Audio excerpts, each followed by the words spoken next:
ব্যক্তি থেকে পরিবার, সমাজ থেকে রাষ্ট্র, দেশ থেকে বিশ্ব সবকিছুর চালিকাই রাজনীতি। তাই রাজনীতি 10 দিক নিয়ে রাজকাহন নিবেদন করছে জিপি ইস্পাত। সাথে আছি আমি তাসনুভা তন্নি। দেশের প্রধান বাণিজ্যিক প্রবেশদ্বার চট্টগ্রাম বন্দরকে বিশ্বমানের করে গড়ে তুলতে সরকার এটিকে কন্টেইনার হ্যান্ডলিং অপারেটর হিসেবে দুবাই ভিত্তিক একটি বিদেশি কোম্পানিকে G2G ভিত্তিতে ইজারা দিচ্ছে বলে খবর চাউর হয়েছে গণমাধ্যমে। জানা গেছে, লাভজনক এই বন্দরটি বিদেশিদের হাতে ছেড়ে দেওয়ার সিদ্ধান্ত নেওয়া হয় 2023 সালে মার্চে স্বৈরাচারী আওয়ামী লীগ সরকারের আমলেই।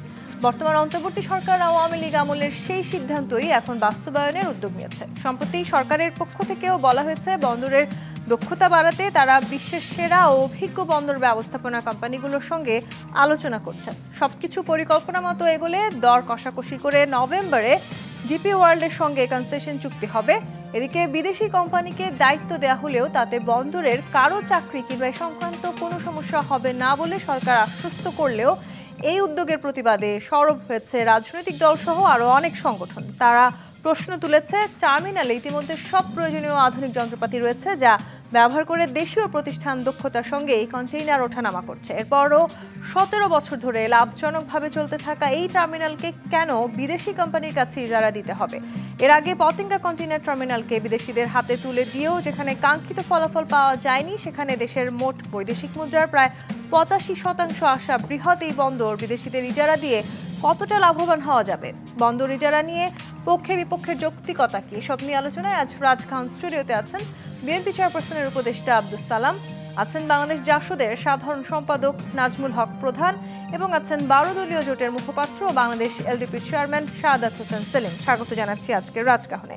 শাহাদাত হোসেন সেলিম, চট্টগ্রাম বন্দর প্রতিষ্ঠার 138 বছর চলছে এবং এই দীর্ঘ যাত্রায় বন্দর কর্তৃপক্ষ নানান রকমেরই ব্যবস্থা নিয়েছেন এবং অনেকটাই এগিয়েছে বাংলাদেশের এই গুরুত্বপূর্ণ প্রতিষ্ঠানটি।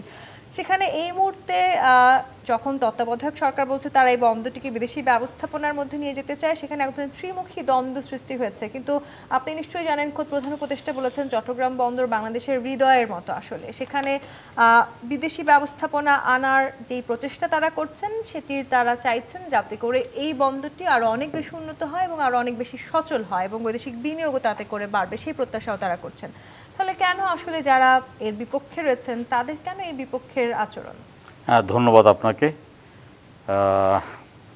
চট্টগ্রাম বন্দর বাংলাদেশের অর্থনীতির লাইফলাইন এবং এটা অর্থনীতির হৃৎপিণ্ড। একজন মানুষের হৃৎপিণ্ড সচল না থাকলে তো আপনার সে মানুষটি আর সচল থাকে না। ঠিক সেভাবেই একটা সচল হৃৎপিণ্ডকে কেন অপরকে দিয়ে নিজকে মৃত ঘোষণা করার পায়তারা চলছে, সেটা আসলে আমরা বুঝতে পাচ্ছি না। চট্টগ্রাম বন্দরে প্রায় 17-18 বছর আগে নিউ মেরিন কন্টেইনার টার্মিনাল, সংক্ষেপে যেটাকে এনসি বলা হয়, সেটা আপনার 950 কোটি টাকা দিয়ে নির্মাণ করা হয়েছে টার্মিনালটি এবং 4000 কোটি টাকা ব্যয় করে অত্যাধুনিক যন্ত্রপাতি দিয়ে এটা সুসজ্জিত করে বিদেশি অপারেটরকে দিয়ে পরিচালিত করছে। অপারেটরের কাজ হলো যে কিছু ম্যান পাওয়ার এবং লং ট্রেলার দিয়ে কন্টেইনারগুলো হ্যান্ডলিং করা। গত 17 বছরে বাংলাদেশে কোনো প্রতিষ্ঠানের পক্ষ থেকে কোনো অভিযোগ উঠেনি যে চট্টগ্রাম বন্দরের কাজের মান কম, দক্ষতা কম। এবং 17 বছর ধরে এটি লাভজনক প্রতিষ্ঠান হিসেবে চট্টগ্রাম বন্দর সবসময় লাভজনক। চট্টগ্রাম বন্দর সবসময় লাভজনক এবং চট্টগ্রাম বন্দর কোনো সরকারি প্রতিষ্ঠান নয়, এটা স্বায়ত্তশাসিত প্রতিষ্ঠান এবং বাংলাদেশের অন্যতম প্রধান লাভজনক প্রতিষ্ঠান। এর থেকে সরকার বিভিন্নভাবে টাকা নেওয়ার পায়তারা করেছে, সরকার কখনো সফল হয়েছে। চট্টগ্রাম বন্দরের নিজস্ব অর্থায়নে চট্টগ্রাম বন্দর পরিচালিত হচ্ছে এবং বাংলাদেশের আপনার ট্যাক্সে একটা বড় ধরনের অবদান রাখছে। আমরা 2022 সালের দিকে একটা কানাঘুষা শুনতে পেলাম যে শেখ হাসিনার মেয়ের পুতুলের হাজব্যান্ড দুবাইয়ের একটা কারাগারে বন্দী আছে। এটা আসলে কোনো পত্রপত্রিকা পাইনি, কোনো মিডিয়াতে পাইনি। তখন সালমান এফ রহমান নাকি একটা প্রস্তাবনা দিল যে দুবাই পোর্ট ওয়ার্কে যদি আমরা আপনার এটা লবিস্ট হিসাবে নিয়োগ করতে পারি, তাহলে কিন্তু শেখ হাসিনার মেয়ের জামাই সেখান থেকে ছুটে আসতে পারে। আমরা শুনতেছিলাম এবং আমরা জানি যে এটা একটা অসম্ভব ব্যাপার, সম্ভব না। এবং সরকারও তখন দেখলো বিভিন্ন আইন কানুন ঘেটে যে এটা আসলে এইভাবে দেওয়া যায় না, দেওয়ার কোনো প্রয়োজনীয়তা নেই, সম্ভবত তারা সেখান থেকে সরে আসছে। আসার পরে এই সরকার যে আপনার আসার পরে এই ব্যাপারটা নিয়ে আবার মাথা ঘামাবে, এটা আমরা চিন্তা করিনি। প্রধান উপদেষ্টার সাথে যখন প্রথম আমাদের সাথে সাক্ষাৎ হয়েছে তখন কিন্তু আমি কথাটা উঠিয়েছি যে আপনি চট্টগ্রামের সন্তান হিসাবে চট্টগ্রাম বন্দর নিয়ে একটা ষড়যন্ত্র চলতেছে, আপনি এই ষড়যন্ত্রকে আপনার প্রশ্রয় দেবেন না, এবং আমরা লিখিতভাবে দিয়েছি। চিটং নিউমেরিং কন্টেইনার টার্মিনালের এক পাশে হলো যে আপনার চিটং কন্টেইনার টার্মিনাল, আরেক পাশে হলো যে বাংলাদেশের সবচেয়ে অত্যাধুনিক যে আপনার নেভেল বেজ বিএনএসি শাখা, এক পাশে নেভেল বেজ, এক পাশে সিসিটি। এটা ইচ্ছা করলো আর 1 বর্গফুটও বাড়ানোর কোনো সুযোগ নাই। এটা 4 লক্ষ স্কোয়ার মিটারের মতো জায়গা আছে, 10 লক্ষ কন্টেনার হ্যান্ডলিং করার সুযোগ আছে, কিন্তু এখানে 13 লক্ষ কন্টেনার হ্যান্ডলিং করা হয়। তো সেক্ষেত্রে এই বন্দরটা যে ডিপি ওয়ার্ল্ডকে দেওয়ার পিছনে কোনো যৌক্তিকতা নাই। ডিপি ওয়ার্ল্ড কিন্তু আপনার সরকার নয়, আর তত্ত্বাবধায়ক সরকারও কিন্তু কোনো সরকার নয়। তত্ত্বাবধায়ক সরকারের কাজের একটা লিমিটেশন আছে, ইচ্ছে করলে তারা সব কিছু করতে পারে না, আইনগতভাবে বাধা আছে। এটা অন্তর্বর্তীকালীন সরকার, অন্তর্বর্তীকালীন সরকারের দায়িত্ব হলো যে একটা নির্বাচন করা, কিন্তু আপনার প্রধান উপদেষ্টা যেটা বলে এসছেন সেটা কিন্তু আমরা বুঝতে অক্ষম যে উনি। কিন্তু প্রধান উপদেষ্টা 14 তারিখে এটিও বলেছেন যে বিশ্বের তুলনায় চট্টগ্রাম বন্দর অনেক পিছিয়ে আছে। না, সেটা উনি ওনার ধারণা থেকে বলছে, বিশ্বের তুলনায় চট্টগ্রাম বন্দর পিছিয়ে নেই, বরঞ্চ ধরেন আজকে থেকে 10 বছর আগে চট্টগ্রাম বন্দর বিশ্বের 100তম বন্দরের মধ্যে স্থান পেয়েছে, এখন বিশ্বের 72তম বন্দরের মধ্যে চট্টগ্রাম বন্দরের স্থান কন্টেনার হ্যান্ডলিংয়ের দিক দিয়ে। সেই ক্ষেত্রে আপনার এই যে G2G পদ্ধতি বলতেছে, গভর্নমেন্ট টু গভর্নমেন্ট, চট্টগ্রাম বন্দরটা কিন্তু গভর্নমেন্টের কোনো প্রতিষ্ঠান নয়, এটা কিন্তু একটা স্বায়ত্তশাসিত প্রতিষ্ঠান। এটার অর্থ দিয়ে কিন্তু চট্টগ্রাম বন্দর পায়রা বন্দর নির্মাণ করেছে, এটার অর্থ দিয়ে মাদারবাড়ি বন্দর নির্মাণ করবে। দেখুন, চট্টগ্রাম বন্দর কিন্তু কর্ণফুলী নদীর তীরে একটা ন্যাচারাল পোর্ট, এটা জোয়ার ভাটার উপর নির্ভর করে। আমরা বলেছি যে আপনার ব্রেক ওয়াটার, আপনার সমুদ্রকে বাদ দিয়ে আপনারা অত্যাধুনিক বন্দর তৈরি করেন যেখানে ফিডার ভেসেল নয়, মাদার ভেসেল আসতে পারে। এখানে কিন্তু চট্টগ্রাম বন্দরে 190 মিটারের উপরে কোনো জাহাজ আসতে পারে না, 10 মিটার ড্রাফটের বেশি জাহাজ আসতে পারে না। দুবাই পোর্ট ওয়ার্ল্ডকে দেওয়ার পরে যে 12 মিটারের কোনো জাহাজ ঢুকবে তেমনও না, 200 মিটারের কোনো জাহাজ ঢুকবে তেমনও না। দুবাই পোর্ট ওয়ার্ল্ডকে দিলে এখানে চট্টগ্রাম বন্দরের কোনো কিছুই কোনো পরিবর্তন হবে না। একটু বলছি, আমরা বিদেশি বিনিয়োগের বিপক্ষে নয়, আমরা মনে করি যে বিদেশি বিনিয়োগটা আসতে হবে বিল্ড, অপারেটর অ্যান্ড ট্রান্সফার। আপনি এটা তৈরি করবেন, এটা অপারেট করবেন, এবং এটা আবার সরকারের কাছে হস্তান্তর করবেন 30 বছর পরে, যেভাবে এক্সপ্রেস ওয়েটা আমরা এলিভেটেড এক্সপ্রেস ওয়ে। কিন্তু এই চট্টগ্রাম বন্দর যেখানে দেওয়া হচ্ছে, এটা কেন দুবাই পোর্ট ওয়ার্ল্ডকে দেওয়া হবে? এটার পিছনে যৌক্তিকতা কি? এটার পিছনে এটা কি আপনার আন্তর্জাতিক টেন্ডারের মাধ্যমে আপনি দেওয়া উচিত, নাকি আপনার এখানে যেখানে ভালোভাবে চলছে? আসলে মিশ্র প্রতিক্রিয়ার মধ্যে আসলে আমরা আছি। না, মিশ্র প্রতিক্রিয়া না, প্রতিক্রিয়া একতরফা। এখানে সরকার চাচ্ছে যে কোনোভাবে হোক, হয়তো কাউকে কোনো একটা কমিটমেন্ট দিয়ে এসছে, চট্টগ্রাম বন্দর, তারপরে আপনার মানবিক করিডোর, সেন্ট মার্টিন ইত্যাদি আপনার মানে স্থাপনাগুলো দিয়ে দেবে। তা নাইলে এটা একেবারে অপ্রয়োজনীয়। চট্টগ্রাম ইতিমধ্যেই ফুসে উঠছে, সমস্ত রাজনৈতিক দলগুলো। এই যে আমরা দেখছি যে সরকারের একটি বহুল আলোচিত এই সিদ্ধান্ত সম্পর্কে অনেক রকমের মিশ্র প্রতিক্রিয়া আছে। যদিও সরকার বারবার বলছে জনগণ এবং রাজনৈতিক দল সবার সাথে আলোচনা করেই তারা এই ধরনের সিদ্ধান্ত নিচ্ছে। আপনি কি মনে করছেন আসলে চট্টগ্রাম বন্দরের ক্ষেত্রে আমরা যখন দেখছি সব রাজনৈতিক দলই আসলে প্রায় বলা চলে বেশিরভাগ রাজনৈতিক দলই সরকারের বিপক্ষে অবস্থান করছে, সেক্ষেত্রে কি মনে হয় আসলেই সরকার সব রাজনৈতিক দল এবং দেশের সাধারণ জনগণের সাথে আলোচনা করে এরকম সিদ্ধান্ত নিচ্ছে? আসলে সরকার তো জনগণের সঙ্গে কোনো আলোচনা করছে এটা মনে করি না আমি। একটা বিষয় হচ্ছে যে কোনো সরকারে, নির্বাচিত সরকার হোক, ইন্টারিম গভর্নমেন্ট হোক, কোনো সরকারে এরকম সিদ্ধান্ত নিতে পারে না জনগণের সম্মতি ছাড়া। এই সরকারের জনগণের সম্মতি নেওয়ার মাধ্যমটা কিছুই নেই। আমি যেটা পাবলিকের যে কথাটা বলতে চাই, পাবলিক কয় যে প্রথমে সরকার আসার পর খালি নিল, বলে কীরকম নিল, কয় গ্রামীণ ব্যাংকের শেয়ার, সরকারের শেয়ারটা কমাই দিয়ে বেশি শেয়ার নিয়ে নিচ্ছে, কয় স্টার্লিং নিয়ে নিচ্ছে, কয় ম্যান পাওয়ার লাইসেন্স নিয়ে নিচ্ছে, কয় যে ইউনিভার্সিটি নিয়ে নিচ্ছে, কয় সরকার প্রথম খালি নিল, এখন খালি দিচ্ছে। কী দিচ্ছে? করিডোর দিচ্ছে, তার টার্মিনাল দিয়ে দিচ্ছে, নিউমন টার্মিনাল দিচ্ছে। কী জন্য দেবে? আমাদের সক্ষমতা যদি কম থাকে, সেই সক্ষমতা বাড়ানোর সরকার প্রয়োজনীয় পদক্ষেপ নিতে পারে, কিন্তু না নিয়ে বক্তৃতা দিয়ে দিলেন, তাই না? যেটা এটা এটা এটা আরও উন্নত করতে হবে। উন্নত করার সামগ্রিক কাজকর্ম উনি যেটা বললেন সেলিম ভাই, সম্পন্ন হয়েছে সেখানটায়। এখন যদি কোনো ঘাটতি থেকে থাকে আমাদের হ্যান্ডলিংয়ে, তাই না, সেটা সেটা সেটা গভর্নমেন্ট বের করতে পারে। সেটা কোন কোন জায়গায় আমাদের লুফট বের করে আমরা আরও কীভাবে এটাকে কর্মক্ষম করতে পারি সেটা হতে পারে। আমাদের এখানে প্র্যাকটিক্যালি তো আমাদের বড় ভেসেল তো আসে না, আমাদের ফিডার ভেসেল আসে ফ্রম কলম্বো, ফ্রম সিঙ্গাপুর, তাই না, আসে এখানটায়। তাই সেক্ষেত্রে তো বিশাল একটা হ্যান্ডলিং হয়। এবং তো বললো উনি ডাটা দিয়েই বললো আজকে সরকারের এই যে দৃষ্টিভঙ্গিটা, যে নেওয়ার এবং দেওয়ার, এটা দেশের জন্য খুব খুব অশনি সংকেত একটা আমি মনে করি। আপনি দেখতে পাচ্ছেন এই সরকার সামগ্রিক বিষয় আমাদের এই প্রতিবেশী দেশের সঙ্গে এই যে স্থলপথে সুতা আনা বন্ধ করে দিয়ে আমাদের ভারতের সঙ্গে সম্পর্ক, তাই না, স্থলপথের সমস্ত বন্ধ হয়ে গেল। ডক্টর মোহাম্মদ ইউনূস 14 মে বলেছেন যে এক্ষেত্রে পৃথিবীর সেরা যারা, তাদের হাতে এই বন্দর যেভাবেই হোক বন্দর ব্যবস্থাপনা ছেড়ে দিতে হবে। এই যে দিতে হবে, ওনার কারো সঙ্গে বিশ্বের কোনো কমিটমেন্ট আছে না? উনি কিভাবে বলেন এই কথা? ওনার বলার তো কোনো অধিকার নেই তো। এটা যে কোনো নির্বাচিত গভর্নমেন্টও বলতে পারে না এইভাবে, তাই না, যে দ্বীপ ছেড়ে দিতে হবে আমাদেরকে, দিয়ে দিতে হবে আমাদেরকে। No, this is not the way of talking as a statesman. যেটা বলতে চাচ্ছি আমি, সেটা হচ্ছে যে সরকারের এই কাজগুলি কাজ না। সরকার এত লোড নিচ্ছে, এটা বহন করার ক্যাপাসিটি সরকারের নেই। সরকার যত লোড নিচ্ছে, মানে আমি যদি সিস্টেমের কথা বলি, ধরুন যে 5 টন ট্রাকের মধ্যে যদি 20 টন মাল সরকারটা ক্র্যাক হয়ে যায়, আজকে এই সরকার দেশের আইন শৃঙ্খলা কোনোটাই ঠিক করতে পারছে না। সরকার যেটা পার্টি করছে, সেই পার্টির কথা এক একদিন একরকম হচ্ছে। তো সরকার কোনটা করবে? সরকার ঠিক করতে হবে তো সরকার। এখন সরকার, আমার ধারণা, তার নিজের এই ক্রাইসিসে কোন রকম দিয়ে থুয়ে রক্ষা করার একটা চেষ্টা করছে সরকার। তার মানে এখানে আসলে সরকার এবং বন্দর কর্তৃপক্ষ এই দুটো পক্ষ কি চাইছে সেখানেও কোনো আলোচনা হয়নি বলে আপনি মনে করেন? না, সরকার তো কারোর সঙ্গে কোনো আলোচনা করছে না। সরকার যে এই যে সিদ্ধান্ত নিচ্ছে সরকারের পক্ষ থেকে, এই যে করিডোর দেওয়ার কথা, এই যে বন্দর দেওয়ার কথা, কার সঙ্গে আলোচনা করছে? সরকার কোথাও আলোচনা করছে?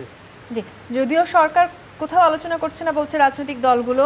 আব্দুস সালাম, ঠিক যখন আসলে চট্টগ্রাম বন্দর নিয়ে এরকম ত্রিমুখী এক ধরনের আমরা দেখতে পাচ্ছি বিতর্কের সৃষ্টি হয়েছে, ঠিক একই সময়ে চট্টগ্রাম বন্দর নিয়ে ষড়যন্ত্রমূলক আলোচনা, এক ধরনের গোপন হোয়াটসঅ্যাপ চ্যাট ফাঁস হয়ে যাওয়ার পর প্রশাসনও তোলপাড় শুরু হয়েছে এবং সেখানে কিন্তু যা টাকা লাগে দেবো, আমার কোনো আপত্তি নেই, এরকম একজন সদস্যের কথা আমাদের খোদ উপদেষ্টা তিনি জানিয়েছেন এবং তিনি সেখানে বিএনপি নেতা নাজিমুর রহমান, সাইফ পাওয়ারটেকের মালিক রুহুল আমিন তরফদারের নাম উঠে এসছে, সেটি খুব স্পষ্টভাবে প্রকাশ করেছেন। তার মানে এই যে আসলে বন্দর অচল করে দেওয়ার এক ধরনের যে পায়চারা, সেটি আসলে কারা করছে? আপনাকে ধন্যবাদ। আমার সহ বিজ্ঞ আলোচক, তাদেরকে ধন্যবাদ জানাই। যারা আজকের আলোচনা শুনছেন, দেখছেন, তাদেরকে ধন্যবাদ জানাই। শোনেন, এটা হলো আসলে এখন তো প্রশ্ন করতে হয় যে এই সরকার চাচ্ছেটা কি। যেটা আমরা বারবার বলে আসছি, আমাদেরকে বলে যে নির্বাচন চাওয়ার আমাদের এখন আমরা নাকি বাড়াবাড়ি করতেছি, আমরা নাকি জোর করে চাইতেছি। তো সে তো জোর করে এখন দেশে দিয়ে দিতে চায়, ইজারা দিয়ে দিতে চায়। এই ইজারা দেওয়ার মালিক সে কোত্থেকে এলো? তারপরে এখনই শেখ হাসিনার ভাষায় কথা বলে, দিতেই হবে। দিতে হবে মানে কি? উনি কে মালিক যে দিতেই হবে বা দিবেই? উনি কে? উনি তো দেয়ার মালিক না। দেয়ার মালিক জনগণ। জনগণের কাছে আসেন, বিভিন্ন রাজনৈতিক দলগুলোর সাথে, আজকে ইভেন ছাত্রদের সাথে, সবার সাথে কি উনি কোনো পরামর্শ করছে? উনি নিজে একটা সিদ্ধান্ত নিয়ে দিয়ে দেবে? এটা তাকে মনে রাখা উচিত যে সে দেশের মালিকও না। আর যদি সে তার সীমার বাইরে যায়, তাহলে তার জন্য তাকে জবাব দিতে আসতে হবে, তার জন্য তাকে বিচারের আওতায় আসতে হবে, তার জন্য তাকেও কাঠগড়ায় দাঁড়াইতে হবে। এটা প্রশ্রয় আসে না। কাজে এই ধরনের দেয়ার তার কোনো স্কোপই নাই। আজকে যে দুইটা বিষয় নিয়ে ইদানিং, কেন আজকে সে নির্বাচন নিয়ে যত ব্যস্ত না, তার চেয়ে বেশি ব্যস্ত হইলো করিডোর দেয়া নিয়ে, তার চেয়ে বেশি ব্যস্ত হইলো আজকে মানে পোর্ট নিয়ে। এই সমস্ত তো তার এজেন্ডাই নাই। এই সরকার এজেন্ডাটা কি? যেটা বিগিনিং থেকে আমরা বলে আসতেছি, যে এই সরকারকে বসানোই হয়েছে যে একটা গ্রহণযোগ্য একটা নির্বাচন দিয়ে নির্বাচিত সরকারের কাছে ক্ষমতা বুঝাই দেওয়া। তার পূর্বে যে হোয়াটসঅ্যাপের আলোচনা চলছে, সেটি আসলে কি রাজনৈতিক নেতাদের যে আপত্তিকর তথ্য উঠে আসছে, তার মানে কি এই বিষয়টিকে কেন্দ্র করে রাজনৈতিক নেতারাও এক ধরনের অস্থিতিশীল পরিবেশ তৈরি করার চেষ্টা করছেন? না, রাজনৈতিক এটা সেই ইস্যুটা আনলো কেন? এই ইস্যুটা আনলো কেন? তা না, আনার মধ্যে দিয়ে একটা ষড়যন্ত্র আছে। আমরা তো দেখছি যে আজকে তাহলে কি একই, এগুলো তো মিলে যাচ্ছে। একদিকে বলতেছে যে শেখ হাসিনার আমলে এই ধরনের কথা হয়েছিল, সেটাকে সে ফলো আপ করতেছে। তাহলে কি আমরা বলবো যে শেখ হাসিনার অসমাপ্ত কাজ সে করতেছে বা করার জন্য তার এজেন্ডা আছে? আমরা তো দেখছি শেখ হাসিনা ক্ষমতা দীর্ঘায়িত করার জন্য বিশ্ব শক্তির মোড়লদের মাঝখানে বাংলাদেশকে ঢুকাই দিছিল। এখনও কি সে বিশ্বশক্তির এরকম কোনো কিছুর দিয়ে তারও ক্ষমতা দীর্ঘায়িত করার এই ধরনের কোনো মানে এজেন্ডা বা তারা আছে কি না? কাজে এইগুলো থেকে দূরে সরে আসতে হবে তাকে। আমরা পরিষ্কার বলতে চাই যে বাংলাদেশটা এমন একটা দেশ, এই দেশটা আমরা যুদ্ধ করে দেশ স্বাধীন করছি, আর এই দেশে কেউ কোনো দিন জোর করে বেশি দিন ক্ষমতায় টিকে থাকতে পারে নাই। বাংলাদেশ স্বাধীন হওয়ার পর থেকে এই পর্যন্ত বহু ঘটনা ঘটছে। তো কাজে এই ধরনের চিন্তা করলে সেটা দেশের জন্য ক্ষতি হবে এবং যারা চিন্তা করবে তাদের জন্যই ক্ষতি হবে। কাজে এই সমস্ত দিকে না যেয়ে তার দ্রুত এখন নির্বাচনের দিকে যাওয়া উচিত এবং নির্বাচনের জনগণের কাছে জনগণের ক্ষমতা তাকে জনগণের কাছে ফেরায় দেওয়া উচিত। এটা তো অবশ্যই বলবো যে আজকের এই যে চট্টগ্রাম বন্দর বা করিডোর নিয়ে সে যে সমস্ত কথা বলতেছে বা যদি এগুলো নিয়ে দেওয়ার চিন্তা করে, এই দেশের মানুষ মানবে না, দেশের জনগণ বলবে। কিন্তু আমি যে প্রশ্ন করেছিলাম আপনাকে, স্পষ্টভাবে বিএনপি নেতা কি আসলে একটি বন্দর অচল করে দেওয়ার হুমকি দিতে পারেন? সেই সুযোগ আছে কিনা? যা টাকা লাগে দেব, কোনো আপত্তি নেই, যা করার করেন, সবাই মিলে বন্দর অচল করে দেবে, এরকম হুমকি দেওয়ার সুযোগ আছে? এগুলো কে দিছে জানি না আমি, কিন্তু কথাটা হলো যদি এই ধরনের কোনো সিদ্ধান্ত দিতে যায় তাহলে তো জনগণ পক্ষ থেকে আমাদের রাজনৈতিক দলগুলোকে সিদ্ধান্ত নিতে হবে যে আমরা কি বসে থাকবো?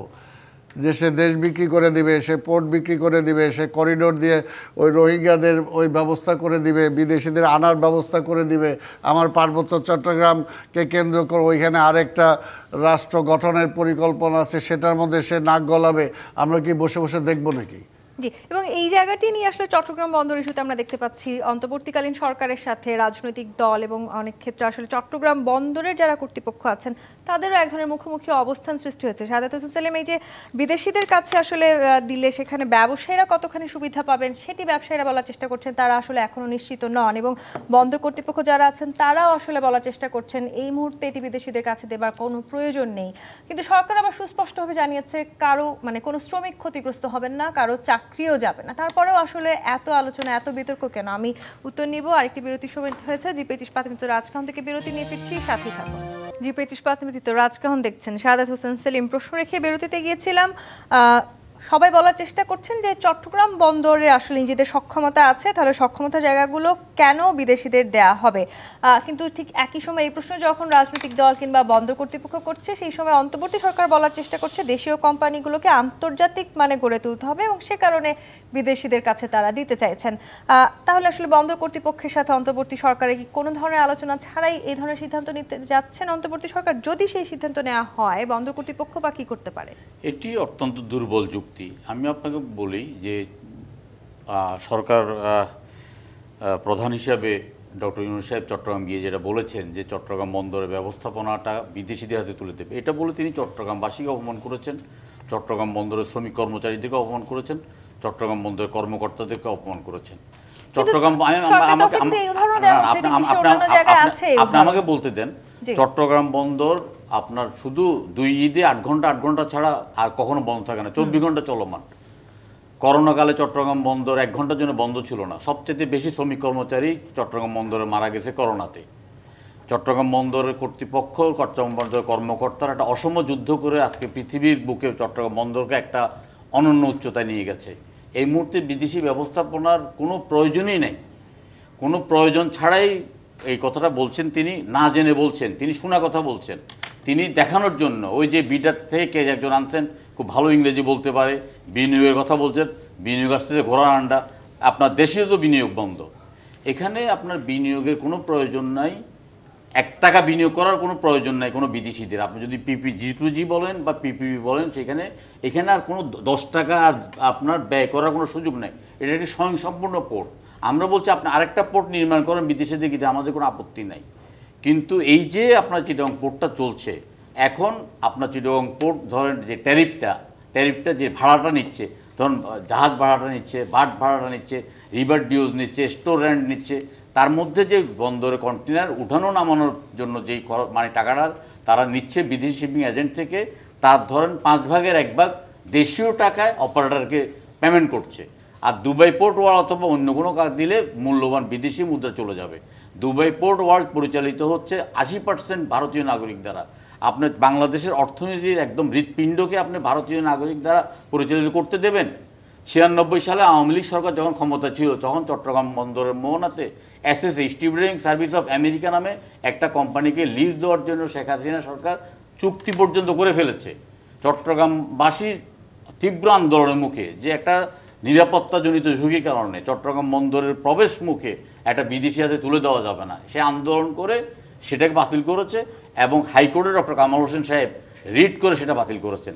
তাহলে এখানে তো আমি আবারও বলছি আপনাকে, এটা একটা নদী বন্দর, এটা আপনার একটা ন্যাচারাল বন্দর। এখানে একটা নির্দিষ্ট পরিমাণ দৈর্ঘ্যের জাহাজ আসতে পারে।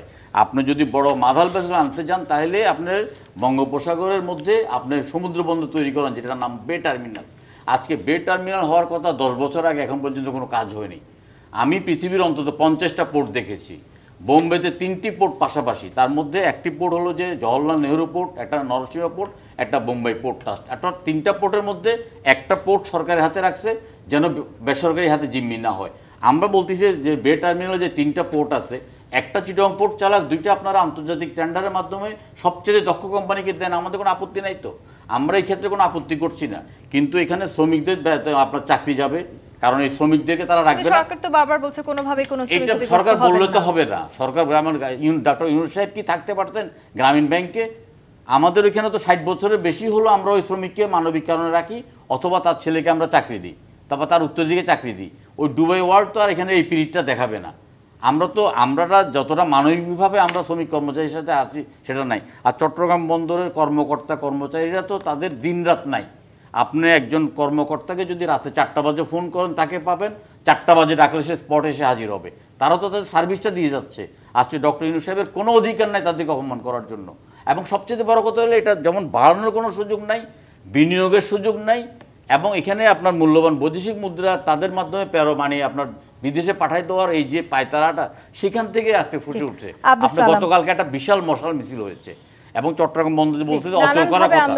হ্যাঁ, এক আন্দোলন হচ্ছে, মাত্র শুরু, এবং বিভিন্ন রাজনৈতিক দলের নেতৃবৃন্দরা আমাদের সাথে যোগাযোগ করতেছে। এই দ্বন্দ্ব আরো বাড়বে কিনা সেই প্রশ্ন যেমন আছে আব্দুল সালাম। সাধারণত একটি দেশের বন্দরকে সেই দেশটির কৌশলগত সম্পদ বলা হয়ে থাকে। সেক্ষেত্রে অনেক বিশ্লেষকরাই মনে করছেন যদি আসলে চট্টগ্রাম বন্দর বিদেশিদের কাছে দিয়ে দেওয়া হয়, সেক্ষেত্রে আসলে বাংলাদেশের জাতীয় নিরাপত্তাও হুমকির মুখে পড়বে। সেটি কি আসলে এই সরকার কিংবা অন্তর্বর্তীকালীন সরকার বুঝতে পারছে না, কিন্তু তাদের কাছে যখন এটি জিজ্ঞাসা করা হয়েছে তারা বলেছেন এই অভিযোগটি একেবারেই ভিত্তিহীন। ভিত্তি কি? উনি তো দিতেই চাচ্ছে, আবার ভিত্তিহীন হইল কোথায়? উনি নিজেই বলতেছে উনি দিতে চাচ্ছে, সবচেয়ে ভালো ম্যানেজমেন্ট যাদের তাদেরকে দিবে, আবার বলতেছে ভিত্তিহীন।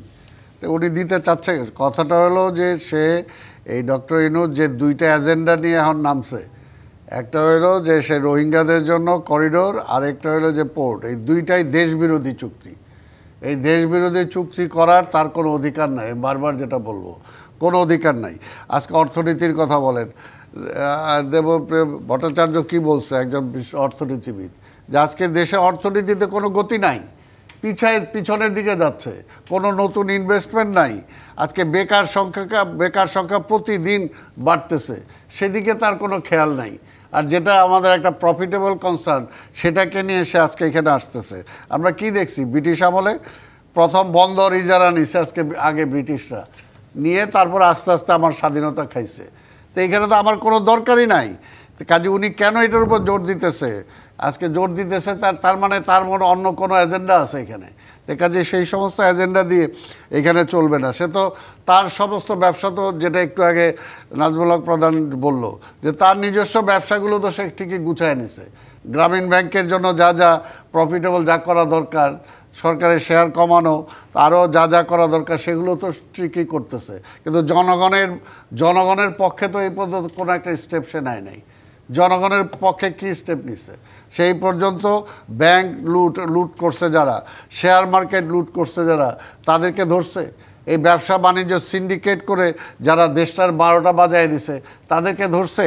কি করছে আমরা দেখলাম যে 2 দিন আগে এক নায়িকাকে ধরছে। ওই নায়িকাকে ধরার কারণে আরেক উপদেষ্টা নাখোশ হয়েছে, এবং নাখোশ হওয়ার কারণে আবার আজকে সেই নায়িকাকে ছেড়ে দিছে। কারণ ওই নায়িকাকে ধরলে তারপর ওই উপদেষ্টার যে বউ আছে নায়িকা, তার আগে ধরতে হয়। তো এই সমস্ত আজকে খেলা চলতেছে, নাটক। এই সমস্ত নাটক, তার তো সময় কম। আমরা বারবার বলতেছি আনলিমিটেড সময় তার নাই। অলরেডি সে 9 মাস পার করে ফেলছে, জি। পাস করে ফেলছে, তার আর বেশি সময় নাই। এই সময়ের মধ্যে এই সমস্ত ভেজাল লাগে সে নাটক করে দেশের মধ্যে একটা অস্থিতিশীল অবস্থা সে আনতে চায় কিনা। এই জন্যই বলবো সেদিকে যে কোনো লাভ নাই, কোনো লাভ নাই। বাংলাদেশে এগুলো করে কেউ কোনোদিন সফল হয় নাই। আবার আসলে এই চট্টগ্রাম বন্দরকে আসলে বিদেশিদের কাছে যে পরিচালনার দায়িত্ব দেওয়া, সেটি অন্তর্বর্তীকালীন সরকার করতে পারে কি না, পারে না, সেটি নিয়ে প্রশ্নই যেমন আসে না। জি প্রশ্ন ওঠে, তখন আসলে বন্দর সচিবের যে উত্তর, তিনি বলেছেন যে বন্দর তো নিজের সিদ্ধান্তে কখনো কিছু করতে পারে না, সরকার যে পরামর্শ পরিকল্পনা দিয়েছে বন্দর কর্তৃপক্ষ তাই বাস্তবায়ন করে। নাজমুল হক প্রধান, তার মানে সরকারের এই পরিকল্পনাই কি বন্দর কর্তৃপক্ষ বাস্তবায়ন করবে? একটা বিষয় তো আছে যে সরকারের নির্দেশ তো বিভিন্ন অধিদপ্তর বিভিন্ন প্রতিষ্ঠান তো মানবে, এটাই নিয়ম, স্বাভাবিক। ঘটনা হচ্ছে যে বর্তমান সরকার এই যে এক্সট্রা কাজ, অতিরিক্ত কাজ, যে কাজটা তার না করলেও চলে, সেই কাজ করতে যাচ্ছে কেন? কি ইন্টারেস্ট? স্বার্থটা কি? দেশের স্বার্থ? কার স্বার্থ?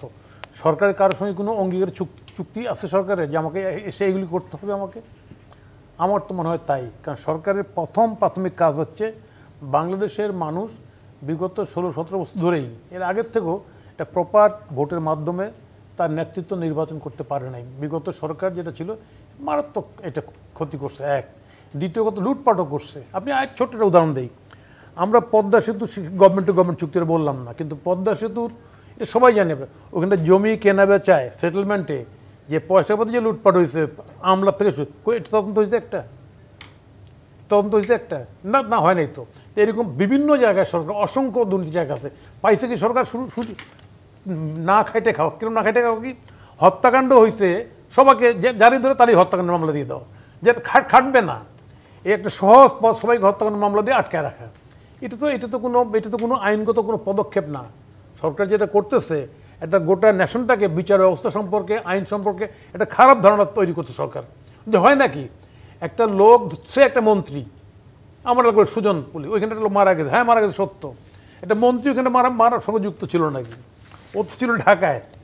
আমি বলছি যে অনেকগুলি ঘটনা সবাইকে একইভাবে বিচার করছে সরকার। আসলে সরকার প্রায়োরিটি ঠিক করে নাই, এখনও করছে না। মাঝে মধ্যে কিছু কাজ করে জনমনে কি বলা যায়, একটা তৈরি করার চেষ্টা করছে যে আমরা অনেক কিছু করতেছি। এই যে একটা বিনিয়োগ সম্মেলন, আপনি বলেন তো, এখানটা মার্চ ফর গাজাজি হয়েছে, সেই দিনেই নারায়ণগঞ্জে এবং গাজীপুরে ইন্ডাস্ট্রি ভাঙচুর হয়েছে, প্রতিপক্ষের ইন্ডাস্ট্রি ভাঙচুর করে ফেলছে, আগুন দিয়ে ফেলছে। তাহলে যেখানটা আপনি দেশের আইন শৃঙ্খলাই রক্ষা করতে পারেন না, সেখানে বাইরের ব্যবসায়ী পাগল হয়েছে নাকি? আপনি ডাক দিয়ে সব বিনিয়োগ চলে আসবে? এই যে কাজগুলি করতেছেন আপনি, কী জন্য করতেছেন? আপনি কেন করতেছেন? আমি এই কারণে বলছি, সরকার এত বেশি লোড নিচ্ছে যে লোডগুলি বহন করার ক্যাপাসিটি সরকারের নেই এই সরকারের। কারণ সরকারের মন্ত্রণালয় যাদেরকে নিয়ে সাজিয়েছেন, তাই না, তারা এক দেশটি একদম ওয়ান সাইডেড। তাদের এরকম মাল্টি ডাইমেনশনাল দৃষ্টিভঙ্গি নিয়ে তাদের কাজ করার ক্যাপাসিটি নেই। হ্যাঁ, তারা ভালো, তারা এনজিওতে এফিসিয়েন্সি শো করছেন, উনিও এনজিওতে এফিসিয়েন্সি শো করছেন, আমাদের তত্ত্বাবধায়ক প্রধান উপদেষ্টা।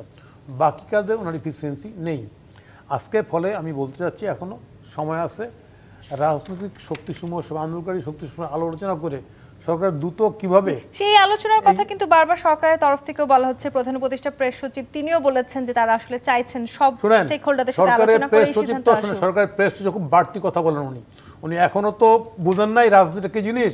উনি তো এর মধ্যে বনসাই পলিটিশিয়ান সব কথা বলছেন। He knows what is bonsai. Bonsai খাতনা করে যাদেরকে শোকে যে সাজা রাখে, ওই গাছকেও সাজা রাখে। আগের দিনে ভ্যাসেক্টমি হতো, বুঝছেন না, this bonsai one types of.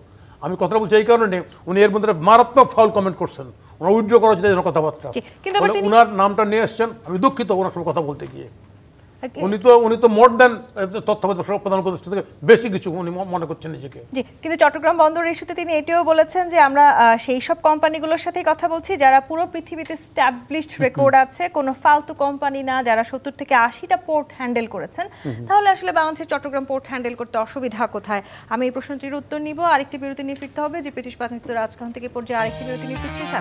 GPS প্রাথমিক রাজখান দেখছেন। সাদাত হোসেন সেলিম, প্রধান উপদেষ্টা প্রেস সচিব বলেছেন তারা সেই সব কোম্পানির সাথে এই কথা বলছেন যাদের পুরো পৃথিবীতে স্ট্যাবলিশড রেকর্ড আছে, কোনো ফালতু কোম্পানি না, যারা 70 থেকে 80টা পোর্ট হ্যান্ডেল করেছেন, বিভিন্ন মহাদেশে কাজ করেছেন। তাহলে বাংলাদেশের এই পোর্টে কাজ করতে অসুবিধা কোথায়? দেখুন, শফিকুল আলম ইতিমধ্যে নিজকে একটা ফালতু লোক হিসেবে প্রতিষ্ঠা করে ফেলেছে, বুঝছেন না। এই ফালতু লোকের কথাবার্তা শুনে আমাদের লাভ নেই। ওর কোনো এখতিয়ারে নেই, এই সরকারের কোনো এখতিয়ারে নেই কোনো পোর্ট দেওয়ার জন্য। এটা 138 বছরের পুরনো লাভজনক পোর্ট।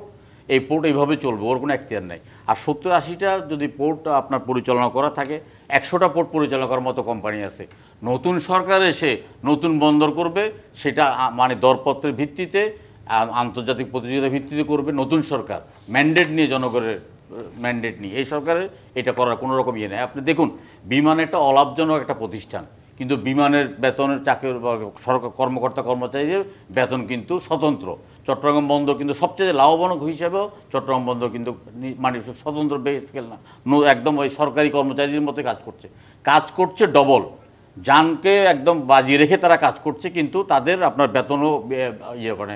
আপনার এই যে বিমানবন্দরের আমরা শুনি যে চট্টগ্রাম বন্দর সম্বন্ধে তো গত 10 বছর পর্যন্ত কোনো অভিযোগ শুনি নেই, কিন্তু আমরা বিমানবন্দরে শুনি যে কি একটা কার্গো, আমাদের একটা লাগেজ আসতে 2 ঘন্টা লাগে, তাইলে এই যে লাগেজ, যে কার্গো হ্যান্ডলিংটা জাপানে একটা প্রতিষ্ঠানকে দেওয়ার কথা ছিল, কিন্তু পরবর্তীকালে নিরাপত্তাজনিত কারণে সেখান থেকে ফিরে আসছে। আপনি বিমান, বিআরটিসি, বিটিএফসি, এইসব তো অবলাভজনক প্রতিষ্ঠান, এগুলোকে আপনি বিদেশিতে তুলে দেবেন চালানোর জন্য, পরিচালনা করার জন্য? সরকারকে আপনার বিদেশিদেরকে দিয়ে দেবো পরিচালনা করার জন্য? এটা কোনো সমাধান হইল? যদি চিটং পোর্টে কোনো ঘাটতি থাকে, তাহলে চিটং পোর্টে শ্রমিক, কর্মচারী, কর্মকর্তা, সরকার মিলিয়ে দিলে সমাধান করবে। একটা লাভজনক পোর্ট, একটা বিশেষ কোম্পানিকে দেওয়ার পিছনে একটা অসৎ উদ্দেশ্য আছে। একটা লাভজনক কোম্পানিকে, একটা লাভজনক প্রতিষ্ঠানকে রুগ্ন করার জন্য একটা বিশেষ কোম্পানির প্রতি ওনাদের এত এত এত পীড়িত কেন?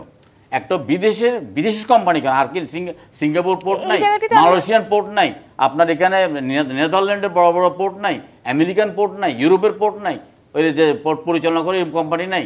শুধু ডিপি পোর্ট ওয়ার্ল্ডকে কেন দিতে হবে, যে প্রতিষ্ঠানটার শতকরা 80% লোক ভারতীয় আপনার দ্বারা পরিচালিত? এইটা একটা অসৎ উদ্দেশ্যে, এবং এটা আসলে বাস্তবায়ন করতে পারবে না। প্রধান যখন আসলে রাজনৈতিক দল কিংবা বন্দর কর্তৃপক্ষ এটাকে অসৎ উদ্দেশ্য বলার চেষ্টা করছে, এই তিনি যত দিন যাচ্ছে বিতর্ক আরো অনেক বেশি বাড়ছে।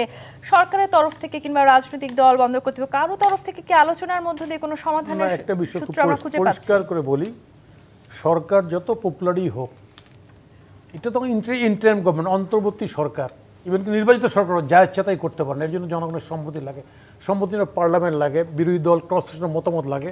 এই সরকার কোনো মতামত তোয়াক্কা করছে না। আর সরকার ওই যে কথা বলছেন, সরকার প্রেস সচিব নাকি ওই যে আছে না, তো বাসা থেকে কঞ্চি বড়, উনি জানে না বাসা থেকে কঞ্চি কীভাবে বামপন্থীরা কেটে দিতে পারে, এটা জানে না উনি। জানলে বোধহয় কথা বলতো না। ওনার পড়াশোনা ঢাকা ইউনিভার্সিটিতে পড়তে শুনলাম ফিজিক্সে, তা পদার্থবিদ্যায় মোশন বলে একটা কথা আছে, মোশন যখন তৈরি হয় তখন এটা এক জায়গায় সেটেল করে। উনি মোশন সম্পর্কে কোনো ধারণা আসলে ফলে এই যে কমেন্টটা করছে উনি, এই যে যখন এটা কিন্তু সরি বলা উচিত ওনার, প্রথম মাপ চাওয়া উচিত ওনার। রাজনৈতিক শক্তিসমূহ সম্পর্কে এরকম বাজে কথা আজ পর্যন্ত কোনো সরকার পক্ষের লোক বলছে আমি মনে করি না। সরকার যত বড় সরকার, ইভেন কি শেখ হাসিনা প্রতি সরেছে সরকারও এরকম কথা বলেন যে বামপন্থীরা দেশের মঙ্গল চায় না। ফলে ফলে ফলে এটা বলা যায়, এটা বাক্স থেকে কঞ্চি বড় হয়ে গেছে, বাক্সও কেটে দিতে হবে, কঞ্চিও কেটে দিতে হবে, আর সময় দেওয়া যাবে না এদেরকে। আব্দুল সালাম, নির্বাচনের আগে এই যে চট্টগ্রাম বন্দর নিয়ে যে ধরনের সিদ্ধান্ত, এটি একটি কৌশলগত সিদ্ধান্ত নেওয়ার এখতিয়ার অন্তর্বর্তী সরকারের আছে কি না, সেটি একটি বড় প্রশ্ন, এবং সেই প্রশ্ন এই মুহূর্তে বেশিরভাগ রাজনৈতিক দলগুলোই করছে। সেক্ষেত্রে আসলে বন্দর পরিচালনার ক্ষেত্রে কোনো রকম অনিয়ম, দুর্নীতি থাকলে সেগুলো নিয়ন্ত্রণ করার ক্ষেত্রে বেশি নজর দেওয়ার সুযোগ ছিল কিনা অন্তর্বর্তী সরকারের? বললাম তো, সরকার তার এজেন্ডার বাইরে চলে গেছে, তো এগুলো তার এখতিয়ার না। তার এখতিয়ার হলো যে পরিষ্কার, যে তার এখতিয়ার হলো একটা নির্বাচন করা, এবং নির্বাচনের পূর্বে যতটুকু সংস্কার করা দরকার, নির্বাচিত সরকার যাতে পরবর্তীতে ফ্যাসিস্ট না হইতে পারে সেটার জন্য যতটুকু সংস্কার করা দরকার সেটুকুই তার এজেন্ডা। এর বাইরে হলো ডে টু ডে ওয়ার্ক ছাড়া এই ধরনের কাজ করার তার কোনো এখতিয়ারই নাই। তার এখতিয়ার বহির্ভূত যদি সে কাজ করে, তাহলে পরবর্তী পর্যায়ে অবশ্যই তাকে জবাবদিহিতার মুখে আসতে হবে। কাজেই বলবো এখনো সেই দিকে না যাওয়াই ভালো। কিন্তু এই সরকার তো বারবার বলছে তারা আসলে জনগণের ম্যান্ডেট নিয়ে, জনগণের ম্যান্ডেট তো প্রশ্নই আসে, জনগণের ম্যান্ডেটকে আমরা বসাইছি, তারা তা আমাদের সাথে কথা বলছে। বিভিন্ন রাজনৈতিক দল বা ছাত্ররা যারা আজকে এই আমরা যারা শেখ হাসিনাকে তাকে বসাইছি, আমরা যদি জনগণই হয় তাহলে তো আমরাই তো জনগণ, তাহলে আমাদের সাথে কি সে কোনো কথা বলছে? নিজের থেকে এই পর্যন্ত কি আপনাদের তরফ থেকে গেছে সরকারের কাছে? না, এগুলো পরিষ্কার যা করতেছে, আজকে বা কালকে বড়জোর পরশু তাকে তো বিদায় নিতে হবে। এটা একটা ইন্টেরিয়াম গভর্নমেন্ট, অন্তর্বর্তীকালীন সরকার, সে একটা পূর্ণাঙ্গ সরকারও না। তো কাজেই সে যে সমস্ত কাজ করতেছে, এই সমস্ত কাজ অ্যাক্সেস, এবং অ্যাক্সেস কাজ করলে আবার অ্যাক্সেসের জন্য তাকে সেই সব পে করতে হবে। তো সেই জন্যে বলবো। আর আরেকটা হলো যে কোনোভাবে এখন বুঝলাম না যে শেখ হাসিনার অসমাপ্ত কাজ সমাপ্ত করার জন্য শেখ হাসিনা কার সাথে কন্ট্যাক্ট করছিল সেটার জন্য, তাহলে কি এইখানে কি ওই শেখ হাসিনার মতো পার্সেন্টেজের কোনো ভাগাভাগি আবার হয়েছে কিনা? আজকে জনগণের মধ্যে তো সেই প্রশ্ন আসতেই পারে। এর জন্য সেই দিকে যাওয়া উচিত না। বারবার বলবো যে এই সরকার স্বচ্ছভাবে বিদায় নেওয়া উচিত। এই সরকার ব্যর্থ হোক আমরা চাই না। এই সরকার ব্যর্থ হলে আরেকটা অন্ধকারের দিকে দেশটা যাবে। এই কারণে এত কিছুর পর এখন আমরা ধৈর্য ধরে আছি, কিন্তু এই ধৈর্যেরও একটা সীমা আছে। যখন দেখব যে আজকে সাহেবের যে দুইটা এজেন্ডা আপনি আজকে আলোচনায়, দুইটাই তার মানে বহির্ভূত, তার কোনো এখতিয়ারই নাই। কাজে যে এখতিয়ার বহির্ভূত যদি কাজ করে তখন তো তার বিরুদ্ধে প্রতিবাদের জন্য আমাদের নামা ছাড়া আর কোনো বিকল্প নাই। কাজে এখন এই জন্যই বলবো, এগুলো কেন করতেছে? নির্বাচনটাকে পিছানোর জন্য, নাকি দেশে একটা অস্থিরতার সৃষ্টি করে অন্য কোনো কিছু করার জন্য? আমরা তো জানি না।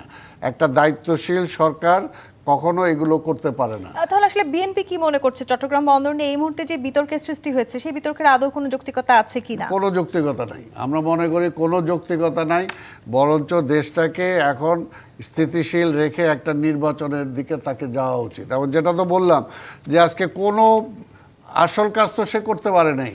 তার কাজের বাইরে যদি করতে হয়, যেটা আমি বললাম যে আজকে অর্থনীতিতে হাজার চেষ্টা করার পর তো সে কোনো গতি আনতে পারতেছে না, কারণ হবে না। কারণ আজকে একটা নির্বাচিত সরকার ছাড়া যতই বাইরে কথা বলুক না কেন, দেশের লোকজনই তো আজকে এখন পর্যন্ত পুঁজি খাটানোর থেকে বসে আছে, চুপচাপ বসে আছে। ব্যাংকগুলো এখনো মানে যেগুলো হচ্ছে সরকার এটাই বলছে তার অর্থনীতিতে গতি আনবার লক্ষ্যেই চট্টগ্রাম বন্দর যেগুলোতে এই পর্যন্ত কোনোটাতেই তো গতি আনতে পারে না। একটা দেখাক না।